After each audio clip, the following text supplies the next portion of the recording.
వెంకటేశ్వరాయ నమః. హాయ్ అందరికీ. మేము ఫస్ట్ అరుణాచలంకి వెళ్ళాలనుకున్నాము. అది 1 ఇయర్ ముందు నుంచి అనుకుంటా ఉంటే మాకు ఇప్పటి కుదిరింది. అది మనం అనుకుంటే కాదు, దేవుడు అనుకుంటే అనుగ్రహం ఉంటేనే మనం పోతామనేది ఇది మాత్రం అక్షర సత్యము. మేము తిరుపతికి వెళ్ళేసి అక్కడ రైల్వే స్టేషన్లో ఎక్కాము. తర్వాత మొదలంతా వెళ్ళి తిరువణామలైకి వెళ్ళాము. అక్కడ ఆటో వాళ్ళు చాలా మోసం చేస్తారు, అది గమనించుకోండి. నెక్స్ట్ అక్కడి నుంచి రమణాశ్రమంకి వెళ్ళాము. రమణ మహర్షి ఆశ్రమంలోనే అక్కడ 1 మంత్ బ్యాకే మనము అది బుక్ చేసుకోవాల్సి వస్తుంది. అక్కడ మాత్రం రూమ్ ఇచ్చారు. అక్కడ చాలా బాగుంది, చాలా అంటే చాలా చాలా బాగుంది. ఎంత నీట్గా మనం కూడా ఇంకెక్కడ చూస్తుండలేమేమో అంత అయితే బాగుంది. మేము 2 రూమ్స్ ఇచ్చారు మాకు, కానీ మాకు ఒక రూమే చాలనేసి మేము ఒక రూమ్ని వాళ్ళకి వెకేట్ చేసేసాము. తర్వాత నెక్స్ట్ డే మార్నింగే మేము గిరి ప్రదక్షిణ మొదలుపెట్టాము. గిరి ప్రదక్షిణ మనం ఎక్కడ మొదలు పెట్టామో అక్కడికే వచ్చి ఎండ్ చేయాల్సి వస్తుంది. కాబట్టి అది మాత్రం చాలా చాలా ఇంపార్టెంట్. మీరు అక్కడ ఇవి చెప్పులు లేకుండా వెళ్ళాలి. నెక్స్ట్ ఎడమ సైడ్ మాత్రమే గిరి ప్రదక్షిణ అనేది మొదలు పెట్టాలి. ఇక్కడ 14 కిలోమీటర్లు గిరి ప్రదక్షిణ ఉంటుంది. మేము మొదటగా యమలింగం మేము దర్శించుకున్నాము. యమలింగం యముడు ప్రతిష్ఠించారు. ఆర్థిక ఇబ్బందులు తొలగిపోతాయి, ధర్మ మార్గంలో నడుస్తామనే నమ్మకము పురాణాల్లో కూడా ఉంది. కాబట్టి ఇది 3వ లింగము. ఒక బ్యాగ్ ఎత్తుకోకపోతే చాలు, ఒక బ్యాగ్ ఒక వాటర్ బాటిల్ ఎత్తుకోకపోతే చాలు. ఇక్కడ మధ్య మధ్యలో ఇలాంటి టెంపుల్, అమ్మవారి టెంపుల్ అది. ఇలాంటి టెంపుల్స్ అన్నీ కూడా మనకు వస్తూ ఉంటాయి. ఇవన్నీ కూడా తొందరపడకుండా నిదానంగా వెళ్ళండి. వీళ్ళు ఫారినర్స్ చూడండి ఎలా పోతున్నారు. వాళ్ళు వాళ్ళ దేశాలు వదులుకొని ఇంత దూరం వచ్చి అసలు రమణ మహర్షి ఆశ్రమంలో కూడా చాలా మంది ఫారినర్స్ ఉన్నారు. అంత దేవుడి మీద అంత భక్తి అసలు వాళ్ళు చూసుకోవచ్చు మనము. కాబట్టి మీరు కూడా అరుణాచలంకి మాత్రం ఒకసారి విజిట్ చేయండి. అక్కడికి వెళ్ళేసి వస్తే, అక్కడికి వెళ్ళక ముందు ఒకలాగా, వెళ్ళేసి వచ్చిన తర్వాత ఒకలాగా అనేది మన చాగంటి గారు కూడా అరుణాచలం గొప్పతనం గురించి చెప్తూ ఉంటారు. మన తెలుగు రాష్ట్రాల్లో వాళ్ళు కూడా అనేక మంది భక్తులు అక్కడికి వెళ్తూ వస్తూ ఉన్నారు. గిరి ప్రదక్షిణ చేసేటప్పుడు ఎడమ సైడే చేయాలి, కుడివైపులు అస్సలు చేయకూడదు ఏమాత్రం కూడా. ఆ శివైని స్మరిస్తూ ఉండండి, చెప్పులు లేకుండా నడవండి. అష్టదిక్పాలకులు ప్రతిష్ఠించిన లింగాలన్నింటి కూడా మీరు దర్శించుకోండి. మోక్ష మార్గాన్ని, నెక్స్ట్ సూర్యచంద్రుడు లింగాలని, నెక్స్ట్ రమణాశ్రమాన్ని, స్కందాశ్రమాన్ని, మీకు కావాల్సినవన్నీ కూడా అక్కడ ఉంటాయి, అవైలబుల్గా కనిపిస్తూ ఉంటాయి. అవన్నీ కూడా మీరు దర్శించుకొని వెళ్తే మీకే చాలా మంచి జరుగుతుంది. లింగము రాక్షసుల రాజైన నైరుతుడు లింగాన్ని ప్రతిష్ఠించారు. ఇక్కడ మనకి ఏమైనా పిచాచాలు ఏమైనా పట్టుకున్నా కానీ అవి తొలగిచ్చేస్తాయంట. నెక్స్ట్ ఇది వచ్చి ఉగాది పండుగ రోజు కిరణాలు డైరెక్ట్ లింగం పైన పడతాయంట. అది ఈ టెంపుల్ ఒక ప్రత్యేకత. ఇది వచ్చి ఉన్నామలే అమ్మవారి టెంపుల్ అంటాం. ఇది అప్పుడు మేము వెళ్ళినప్పుడు అది క్లోజింగ్లో ఉండింది. అంటే ఎర్లీ మార్నింగ్ మేము రిజర్వేషన్ వెళ్తున్నాం కాబట్టి. ఇక్కడ తిరువణామలై చాలా చాలా అసలు ఒక టెంపుల్ ఉన్నట్టు మరి ఒక టెంపుల్ లేదు, అంత బాగా టెంపుల్స్ని వాళ్ళు అక్కడ కట్టున్నారు. ఇది వచ్చి శ్రీరాముడు టెంపుల్. ఓం అరుణాచలేశ్వరాయ నమః. ఓం అరుణాచలేశ్వరాయ విగ్రహాలు కూడా ప్రతిష్ఠించినారు. అవి మీరు గమనించినట్లేదు. తర్వాత అవి కూడా గిరి సైడ్కే ఉన్నాయి. నెక్స్ట్ ఇది సూర్యలింగము. 8 లింగాలు 8 లింగాలతో పాటు సూర్యలింగం, చంద్రలింగంతో కలిపి 10 లింగాలు ఉన్నాయి. కాబట్టి తర్వాత ఇక్కడ సాయిబాబా టెంపుల్ అది. ఇక్కడ లోపలికి వెళ్ళాము, కొంచెం మేము జ్ఞానం చేసాము. చాలా కొత్త శివ అరుణాచల శివ అరుణాచల శివ అరుణాచల అరుణాచల శివ అరుణాచల శివ. ఇది వరుణలింగము. వరుణదేవుడు ప్రతిష్ఠించారు. ఇది మనకు ఏమైనా అనారోగ్య సమస్యలు ఉన్నా, నీటికి సంబంధించిన వ్యాధులు ఉన్నా ఇక్కడ తొలగిపోతాయని గట్టి నమ్మకము. ఇక ఇట్లాంటి ఇమేజెస్ కూడా ఉంటాయి, దాన్ని చూసి మీరు వెళ్ళిపోవచ్చు. కొత్త పాతని భయపడలేదు. మనకు ఇంగ్లీష్ వచ్చుంటే చాలండి. నెక్స్ట్ ఆవు చూడండి, ఆవుకి 2 కాళ్ళు పైన ఉంది. మా పాప విచిత్రంగా చూస్తూ పోతుంది చూడండి. నెక్స్ట్ అక్కడ ఈ ట్రస్ట్ వాళ్ళు మాకు అన్నం పొంగలి, నెక్స్ట్ సాంబార్ వేశారు. అక్కడ తిన్నాం మేము తృప్తిగా. Thank you so much. ఎందుకంటే మధ్య మధ్యలో అన్న ప్రసాదాలు కూడా పెడుతూ ఉంటారు. నెక్స్ట్ ఈ టెంపుల్ చూడొచ్చు. ఈ టెంపుల్ కూడా చాలా కొద్దిసేపు నిలబడి మరి నేను చూశాను. కలర్స్ మాత్రం చాలా చాలా చాలా యూనిక్గా, ఎంత బాగా అంటే ఎంత బ్యూటిఫుల్గా వేస్తున్నారు. మనకు అలాంటి అదృష్టం మళ్ళీ మళ్ళీ ఇంకా రాదేమో అనుకోవచ్చు. ఎందుకంటే మనకు హాలిడేస్ అప్పుడు మన ఫ్యామిలీస్తో ఇలా వెళ్ళేసి వస్తూ ఉంటే ఆ దైవ దర్శనం ఉంటుంది. నెక్స్ట్ మనకు ప్రశాంతతతో కూడా ఉంటుంది. నెక్స్ట్ ఇది వాయులింగము. వాయుదేవుడు ప్రతిష్ఠించాడు. ఇక్కడ మనకు ఏమైనా ప్రాణవాయువుకు సంబంధించి సమస్యలు ఉంటే, ఊపిరితిత్తుల సమస్యలు ఉన్నా కూడా తగ్గిపోతాయని నమ్మకము. కాబట్టి వాయులింగం తర్వాత ఇది చంద్రలింగము. ఇది చంద్రలింగం అండి. ఇది ఎక్స్ట్రా లింగము. తర్వాత మనం అరుణాచలంకి వెళ్ళినప్పుడు అసలు భయపడలేదు. ఎందుకంటే మనకు ఇంగ్లీష్ వస్తే చాలు, తమిళ్ ఉంటుంది. నెక్స్ట్ మనకు ఇంగ్లీష్ చదువుకుంటూ అసలు వెళ్ళిపోతూ ఉండొచ్చు. ఎందుకంటే పోతూ ఉంటారు కాబట్టి వాళ్ళు వెనకాల కూడా పోతూ ఉన్నా కానీ మనకు అంటే అక్కడ రూట్ మ్యాప్స్ కూడా ఉంటాయి, వాటి ద్వారా మనం చూసుకుంటూ వెళ్ళిపోవచ్చు. ఇది వెంకట అభిరామ లింగం అంట. ఇక్కడ ఇది చాలా పెద్ద లింగము. తర్వాత ఇది వచ్చి కుబేరలింగము.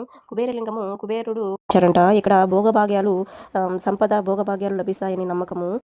తర్వాత ఈ మోక్ష మార్గాన్ని అసలు మిస్ అవ్వకండి. లేట్ అయిపోతుందేమో, ఎండ అవుతుందేమో, కాలు కలుతాయేమో అని మాత్రం అనుకోకండి.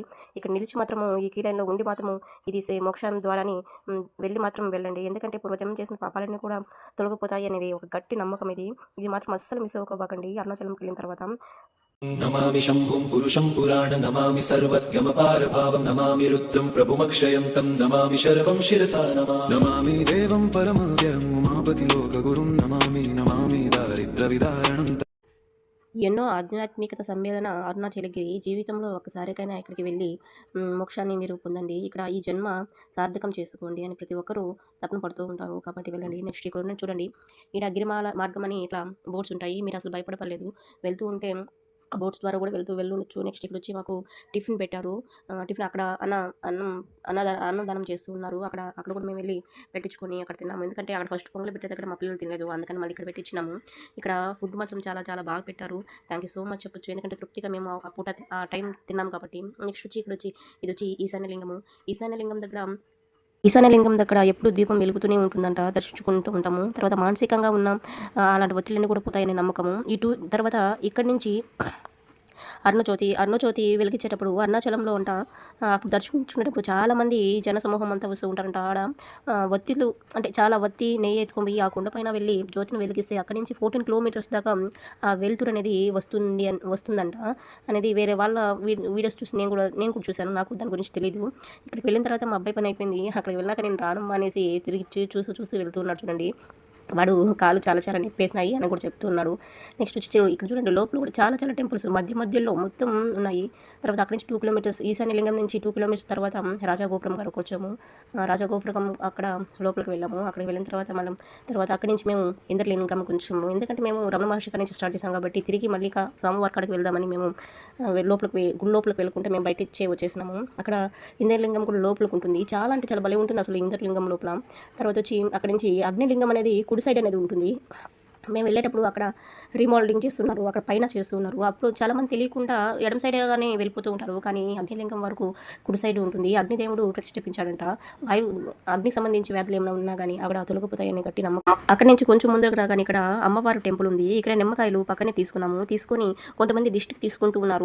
వాళ్ళని బట్టి మేము కూడా దిష్టికి 3 times తలపై నుంచి అనుకుంటూ తీసుకొని కింద వేసి కాలుతో తొక్కేస్తే అక్కడ వాళ్ళకి ఏమైనా నరదిష్టి ఏమైనా ఉన్నా కూడా అక్కడ తొలగిపోతుందని నెక్స్ట్ కొత్త వాహనాలు కూడా తెచ్చుకొని అక్కడే పూజ చేసుకొని వెళ్తూ ఉన్నారు. అక్కడ ఎక్కువగా నమ్ముతారు. నెక్స్ట్ అక్కడ చూస్తూ ఉంటారు, చాలామంది చేసుకుంటూ ఉన్నారు. లోపలికి వెళ్ళి మేము మళ్ళీ అమ్మవారి దర్శనం చేసుకొని మళ్ళీ బయట వచ్చేసినాము. తర్వాత ఇంకొంచెం ముందుకు వెళ్ళగానే అక్కడ రమణ మహర్షి ఆశ్రమం మేము అక్కడే వెళ్ళి స్టే చేసింది. అక్కడ వెళ్ళినప్పుడు చాలా చాలా పీస్ఫుల్గా ఉంటుంది. అక్కడ వెళ్ళి లోపల నిశ్శబ్దం బోర్డు కూడా లోపల పెట్టుకుంటారు. లోపల అలౌ చేశారు. ఎందుకంటే మేము 3 days అక్కడ రూమ్ తీసుకున్నాం కాబట్టి చాలా బాగుంటుంది. అక్కడ వెళ్ళి ధ్యానం చేస్తే మాత్రము చాలా చాలా విముక్తి వస్తుందని నమ్మకము. నెక్స్ట్ రమణ మహర్షి కాపు పెట్టుకుని ఉండమని ఆ శివయ్య వాళ్ళ తల్లిదండ్రులని ఇక్కడ ఉంచాడంట. ఇది ఒక చిన్న టెంపుల్, కానీ ఇది ఓల్డ్ ఉండడం వల్ల ఇది ఎవరు గుర్తించరు. కానీ ఇది కూడా చాలా చాలా ముఖ్యమైన గుడి మాత్రం మనం చెప్పుకోవచ్చు. నెక్స్ట్ అక్కడికి వెళ్ళి చూడండి, లోపల అది ప్రతిష్ఠించున్నారు. ఎందుకంటే రమణ మహర్షిని చూస్తూ ఉండమని చెప్పాడనేసి కొంతమంది పురాణాలు చెప్పడం వల్ల నేను విన్నాను కాబట్టి అదే చెప్తున్నాను, అంతే, ఇంకేం కాదండి. నెక్స్ట్ వచ్చి ఇలాంటి బోర్డ్స్ ఉంటాయి కాబట్టి రూట్ మ్యాప్ ద్వారా మీరు వెళ్తూ ఉండొచ్చు. కాబట్టి ఏం మాట్లాడుకోకుండా నిశ్శబ్దంగా వెళ్తే ఇంకా ఉత్తమమైన పని. అక్కడికి వెళ్ళి మేము ఎక్కడ స్టార్ట్ చేసామో అక్కడే తిరిగి వచ్చాము. అక్కడే కొబ్బరి కొట్టున్నాం కదా, అక్కడే దేవుని దర్శనం చేసుకొని థ్యాంక్ యూ సో మచ్ అని చెప్పుకొని మేము అక్కడి నుంచి మేము తర్వాత రూమ్కి వెళ్ళిపోయాము. ఎందుకంటే అక్కడికే మా పిల్లల పని అయిపోయింది కాబట్టి ఇంకెందుకు అనేసి మేము రూమ్కి వెళ్ళాము. రూమ్కి వెళ్ళిన తర్వాత మనం కొద్దిసేపు ఒక 2 hours మేము రెస్ట్ తీసుకొని మళ్ళీ 12 గంటల మళ్ళీ రమణ మహర్షి గారి ఆశ్రమంకి వచ్చి అక్కడ కొంచెం ఫుడ్ తినేసి తర్వాత మేము టెంపుల్కి వెళ్ళడం జరిగింది. టెంపుల్లో చూడండి లోపల చాలా చాలా బయట చల్లగా ఉంటుంది, లోపల మాత్రం చాలా వేడిగా ఉంటుంది. చాలా చాలా అంటే అగ్నిదేవుడు కాబట్టి అక్కడ అగ్నిలింగం ఉంది కాబట్టి ఆ వైబ్రేషన్స్ ఆ వేడి వెరజల్లుతూ ఉంటుంది కాబట్టి అక్కడ అంత వేడి ఉంటుంది. కాబట్టి మీరు కూడా ఖచ్చితంగా వెళ్ళండి. లోపల చూడండి వాయుగుండంలాగా ఉన్నట్టే ఉంటుంది. లోపల అస్సలు గాలి ఆడదు. కానీ పెద్ద ప్లేస్ అయితే పెద్ద ప్లేస్ ఉంది. టెంపుల్కి మాత్రం చాలా చాలా ప్లేస్ ఉంటుంది. మేము ఫ్రీ టికెట్లో పోకుండా 50 రూపాయల టికెట్ తీసుకొని మేము లోపలికి అలో అయ్యాము. థ్యాంక్ యూ సో మచ్ చెప్పొచ్చు ఆ అరుణాచలేశ్వరికి మాత్రం హ్యాపీగా మాకు ఈ దర్శన భాగ్యము ఈ సంవత్సరంలో ఆయన మాకు కలిగించాడు. అంటారు కదా, మనం అనుకుంటే కాదు, దేవుడు అనుకుంటేనే మనం వెళ్ళి దర్శనం చేసుకోగలుస్తాం అనేది మాత్రము ముమ్మాటికి సత్యం అనే మాత్రం చెప్పగలుస్తాము. థ్యాంక్ యూ చాలా చాలా చాలా హృదయపూర్వకంగా కృతజ్ఞతలు చెప్పుకోవచ్చు ఆ అరుణాచలేశ్వరుడికి. ఎప్పటి కూర్చో చిన్న బిడ్డలను కూడా తెచ్చిపెట్టుకొని వాళ్ళంత సఫర్ అవుతూ కూడా ఆ దేవుడు చూడాలి అని ఒక గట్టి నమ్మకంతో అంత ఓపికతో వస్తున్నారు జనాభా అంతా కూడా. నెక్స్ట్ పౌర్ణమి ఈ రోజైతే అస్సలు సందు ఉండదంట. జనాభా అంతమంది ఈ గిరి ప్రదక్షిణ చేస్తూ ఉంటారంట. అక్కడి నుంచి మనము ఏ వస్తువు కూడా దొంగతనం చేసి మాత్రం ఎత్తుకొని ఇంటికి పోకూడదు. అది మనకే చాలా చాలా నష్టాలని తెచ్చిపెడుతుందని మాత్రం నేను చాలా చూశాను. కాబట్టి మనం వెళ్ళి డబ్బులు వెచ్చిదైనా కొనుక్కోవచ్చు, కానీ దొంగతనంగా మాత్రం అలాంటివి మాత్రం వెతుకుకోబాకండి. మీకే అరిష్టం జరుగుతుంది. నెక్స్ట్ ప్రసాదాలు అక్కడికి వచ్చాము. అక్కడికి వచ్చి లడ్డు, పులిహోర, నెక్స్ట్ వడ, ఇవి ఇచ్చారు. పులిహోర వచ్చి 10 రూపీస్, అవి వచ్చి 50 వేస్తున్నారు. నిప్పటి ఆ గారెలు కూడా వేస్తున్నారు.